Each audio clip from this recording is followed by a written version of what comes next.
5, 4, 3, 2, 1 start. सभापति महोदय, पिछले कई सालों से स्थिति में सुधार नहीं हुआ है।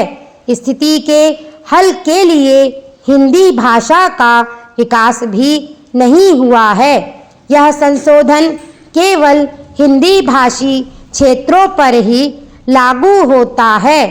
अन्य क्षेत्रों के बारे में सरकार ने कुछ नहीं किया है। समय की मांग है कि न्याय पूरे देश में क्षेत्रीय भाषाओं में प्रदान किया जाए।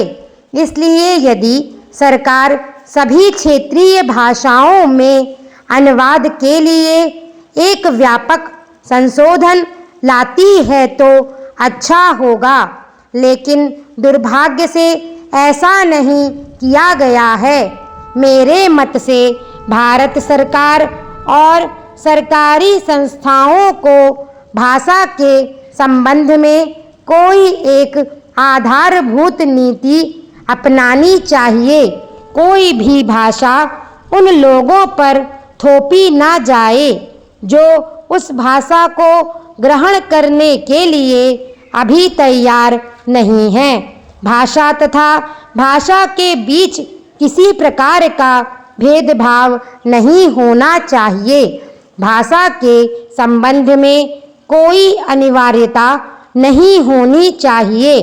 विभिन्न भाषाई लोगों के मध्य अनावश्यक बाधाएं ना हो। त्रिभाषा सिद्धांत सर्वसम्मति से स्वीकार किया गया था। दुर्भाग्य से संसद द्वारा दिए गए वचन को कार्य रूप में लागू नहीं किया गया। इससे कठिनाइयाँ उत्पन्न हुई।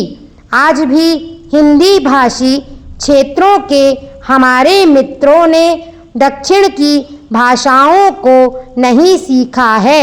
मुझे मालूम है कि आखिरकार हिंदी राष्ट्र की भाषा होगी, इसका कोई विकल्प नहीं है, लेकिन साथ ही अंग्रेजी को भी बने रहना है। हमें आने वाली लंबी अवधि तक अंग्रेजी को राजभाषा के रूप में स्वीकार करना है। हमारे जैसे बड़े राष्ट्र में 2 राजभाषाएं हो सकती हैं। इसके साथ हमें क्षेत्रीय भाषाओं का भी विकास करना चाहिए। वे क्षेत्रीय भाषाएं हैं, किंतु हमने उन्हें राष्ट्रीय भाषाओं के रूप में उनके महत्व के कारण स्वीकार किया है। आज हम अधिक से अधिक संकुचित और संकीर्ण विचारधारा वाले बन रहे हैं। भाषा तो केवल बातचीत का एक माध्यम है। भाषा लोगों के लिए है, लोग भाषा के लिए नहीं बने। अतः भाषा के प्रश्न को प्रतिष्ठा का प्रश्न नहीं बनाया जाना चाहिए। मंत्री महोदय को यह घोषणा करनी चाहिए कि वे संविधान की 8वीं अनुसूची में सम्मिलित सभी भाषाओं में संविधान के अनुवाद का कार्य शुरू करेंगे।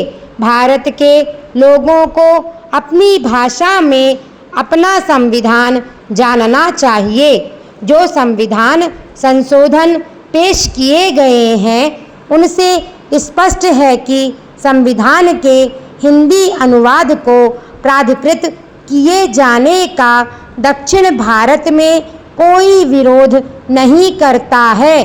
संविधान के हिंदी अनुवाद को जल्दी पूरा किए जाने की आवश्यकता के संबंध में सभी एकमत हैं। हम हिंदी को 2 संपर्क भाषाओं में से एक के रूप में स्वीकार करते हैं, परंतु यही समय है जबकि हम में से प्रत्येक को आत्मनिरीक्षण करना चाहिए। हिंदी की संस्थाएं उतनी हिंदी पुस्तकों का प्रकाशन नहीं कर रही हैं जितना उन्हें करना चाहिए।